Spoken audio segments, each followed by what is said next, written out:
Kasi istasin niya lang din si ate. Oo, okay na te, makontento ka na sa ginagawa mong ganyan. Makontento ka na magaling kang tita. Okay lang hanggang tita ka na lang. Sabi nun, di mo kaya maging ina sa ginagawa mong ganyan. Kailangan pagsabihan din kita. Kailangan kausapin din kita. Hindi puro sila, hindi puro si papi. Okay na. Nakikipagtagisa ka papi sa amin, ikaw magaling mag-alaga ng bata. Oo na magaling ka ng tita. Pero maging ina? Ano na? Kung nasabi pa na si Landon at gusto mong hindi maging red flag at payagan siyang umalis. Eh bakit gagawa ka pa ng ganong chaos? Nasasakit ang puson mo. Sinabi ko to Paolo din sa about you and Landon anymore. Kaya nga ako nagkamali doon. Kaya kasi sana inano ko na lang. Sabi lang naman niya iikot siya eh. Eh napikon pa rin ako eh kasi nga gusto ko na maglabas sa kanya ng nararamdaman. I just told you.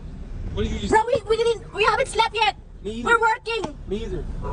What is your We're point? working. Me either. I haven't said me either. What's your point? Why are you leaving your woman? Because... Am I the one who put that inside of her? Are you pussy? Who you talking I can't take this shit no more, bro. Like, for real.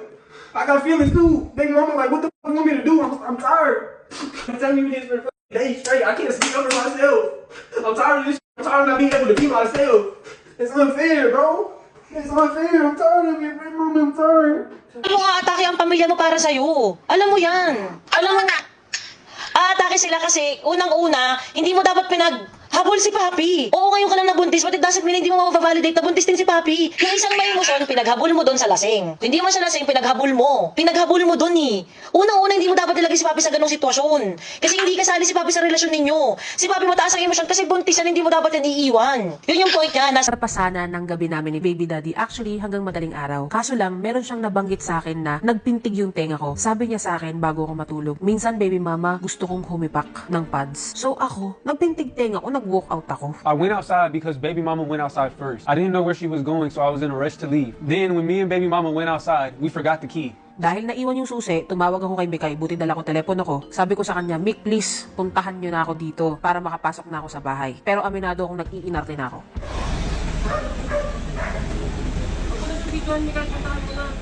Babi, buntis ka. Nagre-review kami noon para sa reality show. Eh, tumawag sa akin si Ate Marie. Ang sabi niya ay nalak daw sila. Dahil hinabol daw siya ni Landon sa labas. Kaya pinuntahan namin sila agad kasi alam namin may nangyari na naman.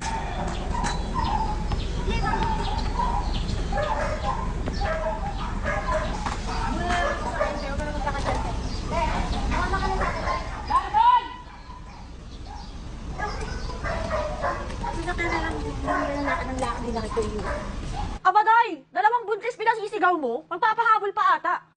Oh my God. Alam mo, kahit sayad na at running flat na yung gulong ng sasakyan ko. Sige na, para matapos na to, masundo ko lang talaga yan si Landon.